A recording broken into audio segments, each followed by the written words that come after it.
Gurukul toppers choice में आपका स्वागत है। आज ग्रामर पोर्शन का एक नया चैप्टर आपको बताने जा रहे हैं। सीबीएसई और बिहार बोर्ड और कॉम्पिटिटिव एग्जाम तीनों के लिए इम्पोर्टेंट है। ये चैप्टर जो है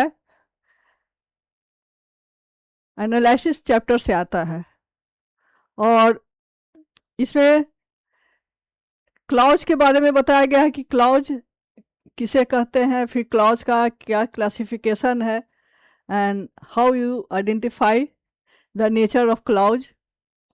तो सबसे पहला बात है कि क्लॉज कहते हैं किसे।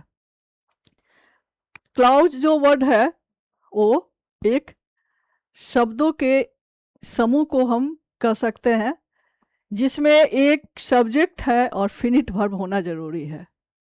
तो अब प्रश्न बनता है, सब्जेक्ट तो अभी आप लोग समझ चुके हैं, सब्जेक्ट टेंस में ही पढ़ाए हैं किसे कहते हैं, डैट मीन्स जिससे कर्ता का बोध हो। फिनिट वर्ब क्या होता है? देखिए, वर्ब का भी क्लासिफिकेशन बहुत है जो कि नेक्स्ट क्लास में हम कभी बताएंगे। जो क्लासिफिकेशन में वर्ब को कई भागों में बांटा गया है। ग्रामेरियन ने बहुत तरह से बांटा है। किसी ने वर्ब को 5 प्रकार बताया है, किसी ने 2, किसी में ट्रांजिटिव इंट्रांजिटिव जैसे हो गया, फिर फिनिट इनफिनिट नॉन फाइनाइट हो रहा है, फिर मेन वर्ब एक्जुअली वर्ब। तो कहने का मतलब है क्लासिफिकेशन वो अलग ही वर्ब का एक चैप्टर रहेगा जो कि उसमें हम आपको बताएंगे। अभी जो है हम मेन फोकस कर रहे हैं पैटर्न ऑफ सेंटेंस के बारे में। पैटर्न ऑफ सेंटेंस का मतलब ही हो रहा है कि वाक्य का स्वरूप क्या होता है। वाक्य का जो है प्रकार बताया गया है और उसके आधार पर भी, प्रकार के आधार पर भी क्लासिफिकेशन हुआ है उसका कि किस प्रकार सेंटेंस कितने प्रकार के होते हैं, असर्टिव, निगेटिव, प्रश्नवाचक, क्वेश्चनर एंड एक्सक्लेमेटरी सेंटेंस। यहाँ स्वरूप के आधार पर चर्चा किया जाएगा जिसमें एनालिसिस चैप्टर आ रहा है। स्वरूप के आधार पर वाक्य को, मतलब क्लाउज को कितने भागों में बांटा है। सेंटेंस में और क्लॉज में देखिए बस अंतर इतना ही है। इस सेंटेंस क्या होता है, सेंटेंस में a group of word what is arrange in a systematic order and where one subject and one predicate is very important to presence in a sentence. तो और क्लॉज में क्या होता है, क्लॉज में एक सब्जेक्ट होना चाहिए, फिनिट वर्ब होना चाहिए। तो यहां देखिए हम उसे बता रहे हैं किस तरह से।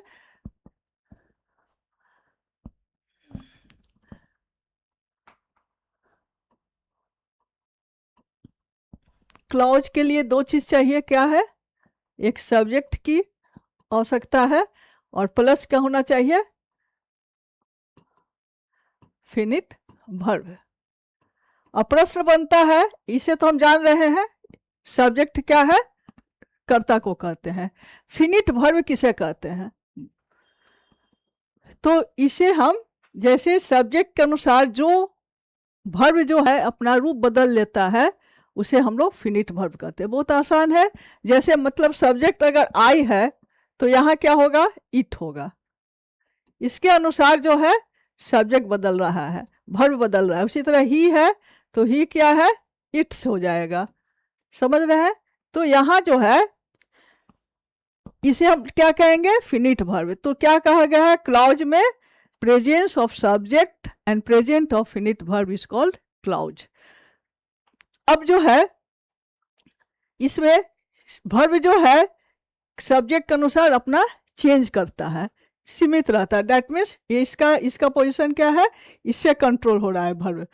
तो ऐसे नेचर के वर्ब को हम लोग क्या कहेंगे, finite verb.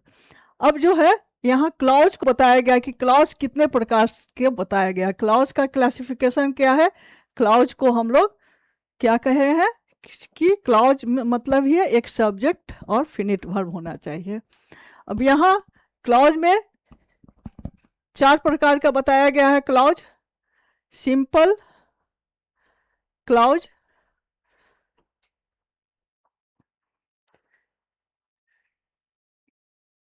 Complex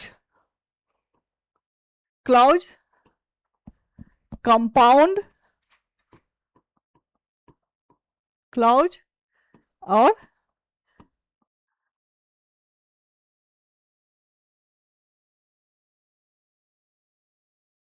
mix clause. अब है कि सिंपल क्लॉज हम किसे कहते हैं। सिंपल क्लॉज का मतलब ही हो रहा है कि एक सिंपल सेंटेंस जो हो जिसमें जो है एक सब्जेक्ट रहे और वर्ब रहे, तो ऐसे सेंटेंस को हम लोग क्या कहेंगे, सिंपल क्लॉज कहेंगे। अब जैसे सिंपल सेंटेंस हो गया, the sun sits in the west. तो ये क्या हुआ, ये क्या है, सिंपल सेंटेंस है। इसमें क्या है, ये सब्जेक्ट है, ये क्या है, फिनिट वर्ब है। दैट मीन्स सिंपल सेंटेंस में क्या होता है कि एक सब्जेक्ट रहता है और है एक फिनिट वर्ब रहता है। उसी तरह अर्थ मूव्स राउंड द सन, इसे हम लोग क्या कहेंगे, sentence, simple sentence. Complex sentence में क्या है, कॉम्प्लेक्स सेंटेंस में क्या होगा कि दो सेंटेंस रहेगा।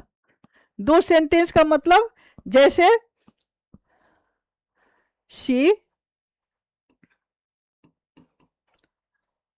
informed me that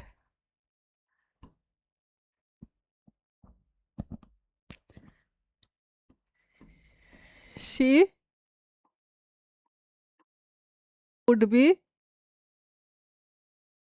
there। अब देखिए यहां सेंटेंस क्या है, कॉम्प्लेक्स सेंटेंस का मतलब हो रहा है दो सेंटेंस। दो सेंटेंस का मतलब जहां दो नेचर का हो, एक प्रिंसिपल और एक मेन क्लॉज, उसको प्रिंसिपल क्लॉज भी कहते हैं, मेन क्लॉज भी कहते हैं। और ये सेंटेंस क्या हुआ, पीसी हो गया, और ये क्या है, सबऑर्डिनेट हो गया। प्रिंसिपल क्लॉज इसे कहेंगे और इसे क्या कहेंगे, सबऑर्डिनेट क्लॉज। कॉम्प्लेक्स का मतलब presence of principal clause and principal का मतलब क्या हुआ, जो फर्स्ट वाला जो सेंटेंस आया वो पीसी हो गया, बहुत ज्यादा इसमें नहीं सोचना है। और सबऑर्डिनेट का मतलब क्या हो रहा है, पूरक, जो मतलब उसके बाद जो सेंटेंस आ रहा है लास्ट वाला, उसे हम क्या कहेंगे, सबऑर्डिनेट क्लॉज कहेंगे। अब इसका जो है क्लासिफिकेशन है, सबऑर्डिनेट क्लॉज जो है किससे जुट रहा है, ये दैट से जुटा है। अब दैट क्या है, दैट की पहचान क्या है, यह कहाँ है, यह नाउन के रूप में आ रहा है। कभी यह क्या होगा, एडजेक्टिव के रूप में आएगा, कभी जो है एडवर्ब के रूप में आएगा। कहने का मतलब है कि जब भी कॉम्प्लेक्स सेंटेंस होगा तो उसमें क्या होता है, तीन नेचर से जो है वो सेंटेंस जो है सबऑर्डिनेट क्लॉज जुटता है। या तो नाउन के द्वारा जुटेगा, या तो एडवर्ब के द्वारा, या तो फिर एडजेक्टिव के द्वारा। तो क्या है, इसकी पहचान बहुत ज़रूरी है, नाउन किसे कहते हैं, एडजेक्टिव और एडवर्ब किसे कहते हैं।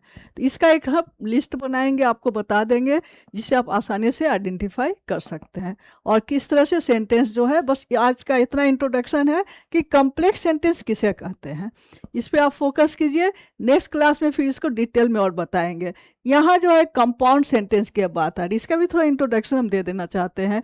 कंपाउंड सेंटेंस क्या होता है, जिस सेंटेंस में presence of conjunction, that means यहाँ तो नाउन एडजेक्टिव के द्वारा जुट रहा है सेंटेंस, लेकिन कभी कभी सेंटेंस में देखिएगा कि कंजक्शन, कंजक्शन का मतलब समझ रहे हैं, जो कि एंड हुआ, एज हुआ, कहने का मतलब है जो भी कंजक्शन, कनेक्टिंग वर्ड, जो कंजक्शन वर्ड है उसके द्वारा जब सेंटेंस को जोड़ा जाता है तो उसे क्या कहेंगे हम लोग, compound sentence. That means present of principal clause and present of coordinate clause is called compound sentence. Now mixed sentence का इंट्रोडक्शन भी फिर डिटेल में बताएंगे। मिक्स सेंटेंस का मतलब presence of principal clause, presence of subordinate clause and presence of compound clause is called mixed sentence. That means here very important to identify sentence, and whatever when you have knowledge of nature of noun, adverb and adjective and conjunction. Clause का ये बहुत important chapter है। Synthesis के रूप में आता है, इसे एनालाइज करना रहता है, सेंटेंस दिया रहेगा उसमें आपको चूज करना रहेगा, और एमसीक्यू के रूप में भी आता है।